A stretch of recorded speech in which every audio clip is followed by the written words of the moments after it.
ನಮಸ್ಕಾರ, ರಿವ್ಯೂ ಚಾನಲ್ಗೆ ಸ್ವಾಗತ. ನಾನು ಸೌಖ್ಯ ಗಾಂವ್ಕರ್. ಬಿಹಾರ ಸರ್ಕಾರ ಶೇಕ್ ಬೆನ್ನಲ್ಲೇ ಮತ್ತೊಂದು ಬ್ರೇಕಿಂಗ್ ನ್ಯೂಸ್ ಬರ್ತಾ ಇದೆ.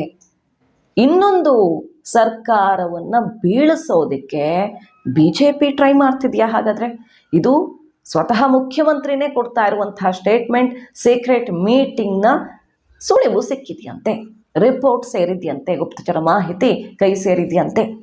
ಹಾಗಾದ್ರೆ ಲೋಕಸಭಾ ಚುನಾವಣೆಗೂ ಮುನ್ನ ಅಲ್ಲೋಲ ಕಲ್ಲೋಲ ಸೃಷ್ಟಿಯಾಗುತ್ತಾ?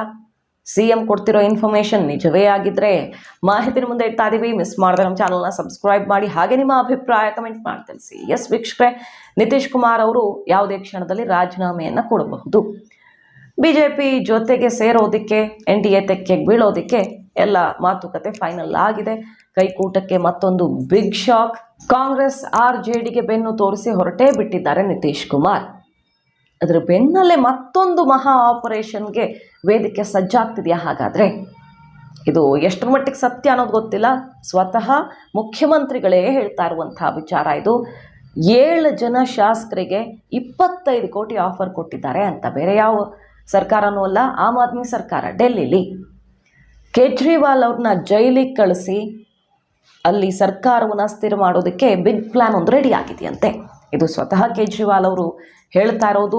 ಟ್ವಿಟರಲ್ಲೂ ಕೂಡ ಅವರು ಬರ್ಕೊಂಡ್ರು. 21 MLAಗಳನ್ನು ಸಂಪರ್ಕ ಮಾಡಿದೆ ಬಿಜೆಪಿ, ನನಗೆ ಪಕ್ಕಾ ಮಾಹಿತಿ ಸಿಕ್ಕಿದೆ ಅಂತ.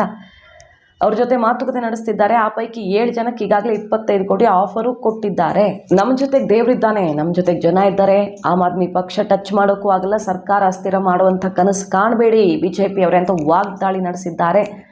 ಮೊನ್ನೆಯಷ್ಟೇ ಅರೆಸ್ಟೇ ಆಗಿಬಿಟ್ರು ಕೇಜ್ರಿವಾಲ್ ಅನ್ನೋ ಥರ ಇತ್ತು ಪರಿಸ್ಥಿತಿ. ಯಾಕಂದರೆ ಎಲ್ಲ ನೋಟಿಸ್ಗಳಿಗೂ ನೋ ರಿಯಾಕ್ಷನ್, ಕಾನೂನು ಪ್ರಕಾರವಾಗಿಲ್ಲ ಇವರು ನಡೆಸ್ತಾ ಇರೋ ಇನ್ವೆಸ್ಟಿಗೇಷನ್ ಅಂತ ತಿರುಗಿ ಬಿದ್ದಿದ್ರು. ಈ ಅಬಕಾರಿ ಕೇಸಲ್ಲಿ ತನ್ನನ್ನು ಫಿಟ್ ಮಾಡೋ ಪ್ರಯತ್ನ ಮಾಡ್ತಿದ್ದಾರೆ ಅನ್ನೋ ವಿಚಾರದಲ್ಲಿ ಸೆಟ್ ಹೊಡೆದು ನಿಂತಿದ್ದಾರೆ. ಹಾಗಾಗಿ ಯಾವುದೇ ಕ್ಷಣದಲ್ಲೂ ಅರೆಸ್ಟ್ ಆಗಬಹುದು ಅನ್ನೋ ಥರ ಇದೆ ಈಗಲೂ. ಅದು ಹೇಳೋದಕ್ಕಾಗಲ್ಲ, ಯಾಕಂದರೆ ಈಗ ಆಲ್ರೆಡಿ ಇನ್ವೆಸ್ಟಿಗೇಷನ್ ನಡೆಸಿರುವ ಸಾಕ್ಷಿಗಳ ಹೇಳಿಕೆಯಲ್ಲಿ ಕೇಜ್ರಿವಾಲ್ ಅವರ ಕಡೆಗೇನೆ ಬೆರಳು ತೋರಿಸಿರೋದು. ಹಾಗಾಗಿ ಅವ್ರ ಹೆಸರು ಇಲ್ಲದೆ ಇದ್ರು, ಈಗ ಸಾಕ್ಷಿ ಎನ್ಕ್ವೈರಿ ಟೈಮಲ್ಲಿ ಹೆಸರು ಬಂದಿದೆ. ಯಾವುದೇ ಕ್ಷಣದಲ್ಲಿ ಅರೆಸ್ಟ್ ಮಾಡೋ ಚಾನ್ಸಸ್ ಇದೆ. ಅರೆಸ್ಟ್ ಮಾಡಿದ್ರೆ ಜೈಲಿಂದಾನೇ ಆಡಳಿತ ಮಾಡ್ತೀನಿ ಅಂತೆಲ್ಲ ಸವಾಲು ಹಾಕಿದಾರಲ್ವ ಕೇಜ್ರಿವಾಲ್ ಅವರು. ಈ ಹೊತ್ತಲ್ಲಿ ಕೇಜ್ರಿವಾಲ್ ಅವರೇ ಹೇಳ್ತಿರೋದು ಬಿಜೆಪಿ ನಮ್ಮ ಸರ್ಕಾರ ಬೀಳಿಸೋ ಪ್ರಯತ್ನ ಮಾಡ್ತಿದೆ ಅಂತ. ಬಿಹಾರದಲ್ಲಿ ಇದೇ ಥರದ ಸ್ಟೇಟ್ಮೆಂಟ್ಗಳು ಬರ್ತಿದ್ವು.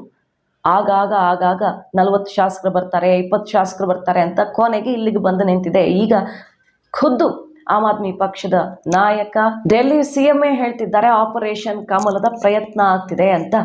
ಲೋಕಸಭಾ ಚುನಾವಣೆಗೂ ಮುನ್ನ ಕಳಕೊಂಡ ಡೆಲ್ಲಿಯನ್ನು, ಗದ್ದುಗೆ ಬುಡದಲ್ಲಿರುವಂಥ ಡೆಲ್ಲಿಯನ್ನು ಕೂಡ ಗೆಲ್ಲೋದಕ್ಕೆ ಬಿಜೆಪಿ ಇಂತಹ ದಾರಿ ಹಿಡಿತಿರೋದು ಹೌದಾ?